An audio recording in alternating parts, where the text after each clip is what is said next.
दोस्तों, आज मैं आपको मायके जाने दो ना सासू माँ कहानी सुना रही हूँ। माँ और बेटी बात करते हैं। अरे मम्मी, रोहित भैया की शादी होने वाली है। कौन? वो राहुल का दोस्त? हाँ हाँ वही मम्मी। अच्छा, कब है उसकी शादी? अरे बस 15 दिन ही रह गए हैं उनकी शादी के। और सबसे बढ़िया बात तो ये है मम्मी कि उनको दहेज में बड़ी कार मिल रही है। माँ आशा कहती है, हैं? अरे वो तो कुछ काम भी नहीं करता है, फिर भी उसको कार। और हमारे राहुल तो सरकारी नौकरी पर है। हाँ मम्मी, भैया तो स्कूटी से ही आते जाते हैं। उन दोनों माँ बेटी की बात सुनकर उनकी बहू मंजू अंदर ही अंदर गुस्सा हो रही थी। मंजू आशा के बेटे की बहू थी। वह स्वभाव से बहुत अच्छी थी। वह गुणकारी और संस्कारी और मेहनती भी थी और घर में सबका ख्याल भी रखती थी। 6 महीने पहले ही उसकी शादी आशा के बेटे राहुल से हुई थी। वह दहेज में घर का सारा सामान और एक बाइक लाई थी। पर ये दोनों, उसकी सास आशा और उसकी ननंद पूनम, थोड़ी लालची किस्म की थी। वे सोच रही थी कि शादी में उनको भी कार मिलेगी और कार ना मिलने पर वो मंजू को रोज़ जली कटी सुनाती और मंजू हमेशा ही उनकी जली कटी बातें चुपचाप सुनती रहती थी। एक दिन पूनम कहती है, मम्मी मम्मी जल्दी बाहर आओ। आशा, क्यों? अरे क्या हुआ? वो मम्मी देखो ना, पीयूष भैया भी कार ले ली। आशा कहती है, अरे वाह, पीयूष ने, उसने भी कार ले ली। पूजा कहती है, हाँ मम्मी, सुनने में तो ये आया है कि इनको ससुराल वालों ने कार दी है। आशा कहती है, कितनी अच्छी ससुराल मिली है पीयूष को। पर सबकी ऐसी किस्मत कहाँ। यह सुनकर फिर से मंजू को बहुत बुरा लगा था। वे लोग ऐसे ही बार बार उसे नीचा दिखाते थे। मंजू को उस दिन बहुत रोना आया और वह बहुत चुपचाप अपने कमरे में बहुत रोई। अगले दिन मंजू का फ़ोन बजता है। अरे सच में क्या? निशा ने स्कूल में टॉप किया है। मंजू की छोटी बहन ने स्कूल में टॉप किया था, इसलिए उसकी माँ ने उसको बुलाया था। बहुत दिनों से मंजू अपने घर जाना भी चाह रही थी। शादी के बाद वो एक बार भी अपने मायके नहीं गई थी। वह अपनी सासू माँ से पूछती है, माँ जी, कुछ दिनों के लिए मुझे घर जाना है। मेरी छोटी बहन निशा ने स्कूल टॉप किया है। मैं वहीं पर जाकर उसको बधाई देना चाहती हूँ। वैसे भी शादी के बाद मैं एक बार भी मायके नहीं गई हूँ। आशा कहती है, ओ हो, टॉप किया है? अरे सरकारी स्कूल में ही तो टॉप किया है। मंजू, वो बड़ी मेहनत करती है माँ, वो पढ़ने में बड़ी तेज है। मैंने उसे कहा था कि अगर वो टॉप करेगी तो मैं उससे मिलने ज़रूर आऊँगी। तो मुझे मायके जाने दो ना सासू माँ। नहीं, घर में काम कौन करेगा अगर तू चली गई तो। और वैसे भी ये महीने के आखिरी दिन चल रहे हैं, वैसे ही बड़ा खर्चा हो रहा है, अभी पैसे भी नहीं है। अभी तू रहने दे, बाद में कभी देख लेना। यह सुनकर मंजू बड़ी उदास हो गई। उसकी सास ने उसे मायके जाने से मना कर दिया था। उस टाइम तो मंजू ने खुद को संभाल लिया, पर बाद में जब भी कभी मंजू अपने मायके जाने को कहती तो आशा उसे बिल्कुल ही मुंह पे साफ साफ मना कर देती। एक दिन फ़ोन पर मंजू, हाँ निशा, मैं तो बिल्कुल ठीक हूँ, तुम लोग कैसे हो? अरे वो मुझे समय ही नहीं लग रहा ना, इसलिए नहीं आ पा रही मैं, पर बहुत जल्दी आऊँगी मैं तुम लोगों से मिलने। हाँ हाँ सब ठीक है, मैं भी ठीक हूँ, मैं बिल्कुल मज़े में हूँ, कोई परेशानी वाली बात नहीं है।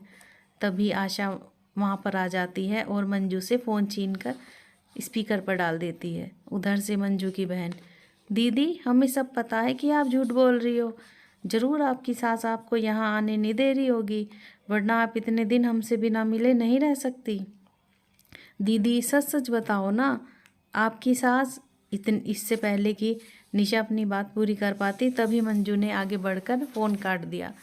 इस पर आशा ने मंजू को उसका जूड़ा पकड़कर उसके गाल पर 5-6 चांटे जड़ दिए और कहती है, मनहूस कहीं की, एक तो कुछ दहेज भी नहीं लाई, ऊपर से अपने घर वालों से फ़ोन पर हमारी बुराई करती है। आज मैं तुझे अच्छे से मज़ा चखाती हूँ। नहीं माँ जी, मुझे माफ़ कर दो, वो निशा छोटी बच्ची है ना, उसमें ज़्यादा समझ नहीं है, वह ना समझ है माँ जी। आशा कहती है, ना समझ नहीं, वो बदतमीज़ है, बदतमीज़ और बिगड़ी हुई भी। यही संस्कार दिए हैं क्या तेरी माँ ने तुम दोनों को? हाँ वो तो दिख ही रहे हैं। माँ जी, आप मुझे चाहे जो भी कह लें, पर मेरी माँ को आप कुछ मत कहिए। मंजू, अच्छा मुझसे ज़बान लड़ाती है, रुक अभी तुझे सबक सिखाती हूँ। ऐसा सबक सिखाऊंगी तू हमेशा याद रखेगी। और फिर आशा और उसकी बेटी पूजा दोनों मिलकर मंजू को डंडे से खूब मारते हैं। बेचारी मंजू पिटती रही और रोती रही। और अब तो ये बात आम हो गई थी। अब तो अगर उससे छोटी मोटी गलती भी होती तो वो दोनों मिलकर मंजू को मारने लगती।